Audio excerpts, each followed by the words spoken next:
Good evening. It's 6 o'clock on the 5th of September 2017. Welcome and thank you for joining us tonight for the English edition of Aura News, bringing you the day's national top stories translated into English 6 days a week. The Albanian government is expected to change the budget in order for it to align with the new government structure.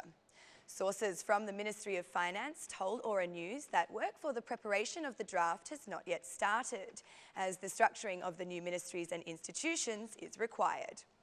Changing of the budget will be made after the reduction of the ministries, and such a change is thought to be necessary in order to adjust it with the needs of the new institutions.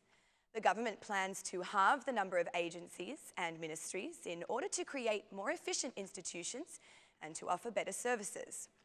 Meanwhile, Prime Minister Edi Rama will gather the new government for an informal meeting on September 6. The meeting will be informal as the ministers are not yet sworn into Parliament and they have not yet been decreed by the President of the Republic. The meeting will be held in the tourist area of Velipoja in Shkodër. On August 28, the Prime Minister held the first informal meeting with the new ministers in Logora. During the meeting, they discussed the new governance, the new structures and the preparation of the working plan that each of the ministers will have.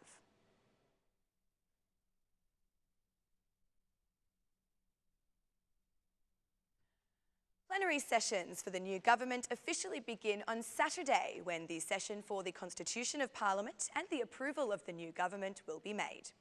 Despite this, silence prevails in the Democratic Party, who have not yet made the names official as to who will lead this party in Parliament.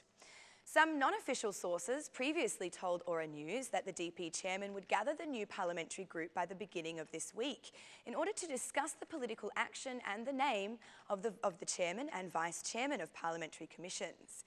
However, the DP chairman, Lulzim Basha, has been in Copenhagen since Sunday, where he is attending the political assembly of the European Popular Party. The assembly is being attended by the leaders of the right-wing European parties. In the assembly, the DP chairman spoke of the political developments in the country and shared his vision for the future of the Democratic Party and the opposition. Mr. Basha highlighted the importance of reforming the electoral system has to the opposition and also to democracy in Albania. According to the DP chairman, reformatting the electoral system would end the history of manipulation of elections. It is expected that the DP chairman has made a decision about the chairman and the vice chairman of the parliamentary commissions, but as yet has not made the names public. After returning from Copenhagen, the DP chairman will be focused on activity in meetings with the parliamentary group to discuss the protest announced on Sunday. The aim of the protest is to block the approval of Gramos Rucci as Assembly Speaker and Fatmir Jafai as the Minister of Interior. The DP structures, especially the Youth Forum, are discussing the details of the protest, but a final decision as to how the protest will be developed has not yet been made. Meanwhile, we do not know whether the Democratic Party will follow the regulation of Parliament or if Sali Berisha, the eldest member of Parliament, will lead the first plenary session. It is unknown as to whether Mr. Berisha will accept or refuse, instead delegating the role to the second eldest member of Parliament, Mr. Gramos Rucci.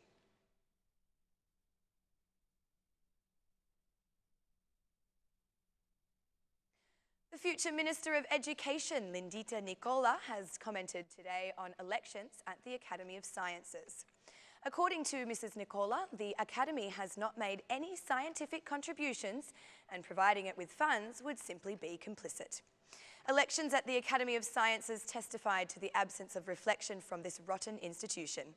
For this reason, public funding of the Academy of Sciences in these conditions would be complicity in silence. The Academy has abandoned the core function of their existence, says Nikolla. She went on to clarify that the Prime Minister has asked for dialogue with the Academy's members, though, according to her, they resulted to be unsuccessful. The Prime Minister has asked for the Ministry of Education's commitment to this dialogue.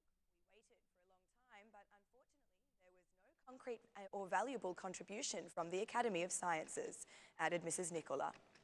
According to the authorities of education, there are three alternatives for the future of the Academy of Sciences. Firstly, writing the national strategy for the development of scientific, technological and innovative research for 2017 to 2022. Secondly, preparing the political document for institutional reformation of scientific research.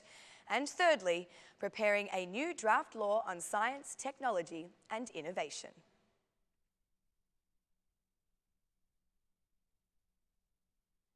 During the visit to Slovenia, Minister Bushati attended the meeting of the foreign ministers of the Southeast European cooperation process. During his speech, Minister Bushati thanked Slovenia for the unconditional support in the integration process of Albania and the region, and underlined 3 immediate threats to the region.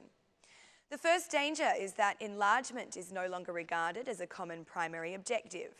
The second danger is that the increasing political cooperation in the region will not have a concrete impact on the lives of our citizens. The third threat relates to the new tendency to sacrifice the rule of law for the stability of the ALTA, declared Mr. Bushati. Focusing on the integration process, the chief of Albanian diplomacy said that this is the time for the process to have a calendar and deadlines. During a meeting with the EU High Representative Federica Mogherini, Minister Bushati expressed his confidence that Albania's progress with the implementation of judicial reform and the clear priorities of the new Albanian government in the field of integration create good conditions for the opening of membership negotiations.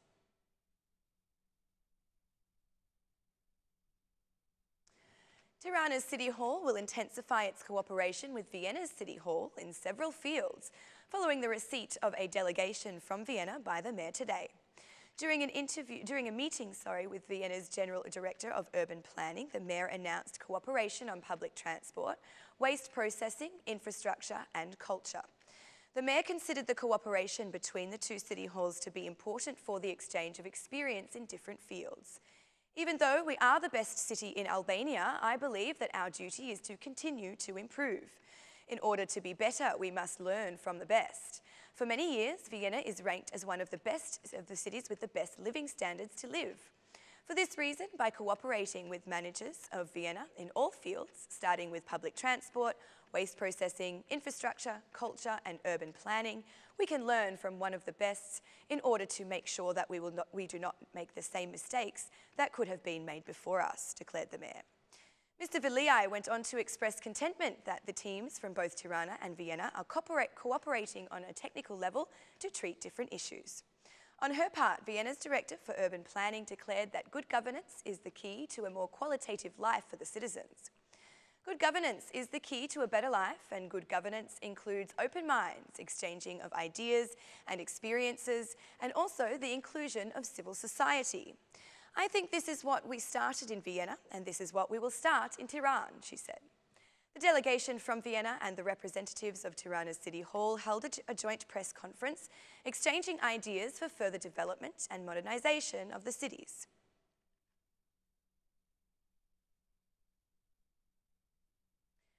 The Ombudsman raised concerns over the abandonment of Albanian children in countries across the EU, with the hopes of being equipped with European documents. The Ombudsman issued an appeal to institutions to pay more attention to solving the problems of Albanian children abandoned in EU countries. Via a statement issued to the media, the Ombudsman emphasised that the relevant state structures should do more to protect against this phenomenon. According to him, the problem has arisen from situations of extreme poverty in Albania, and it is this root cause that must be targeted if the problem is to be addressed. As per the Ombudsman, the phenomenon is not prevented as state mechanisms do not function accordingly, and they fail to return the abandoned children to their homes. According to the Ombudsman, the best solution for this problem is solving the issues at their source. That's all for our English edition this evening. My name is Alexandra. Please join me again Monday through Saturday at 6 p.m. for your local news in English. On behalf of Aura News, thank you and good night.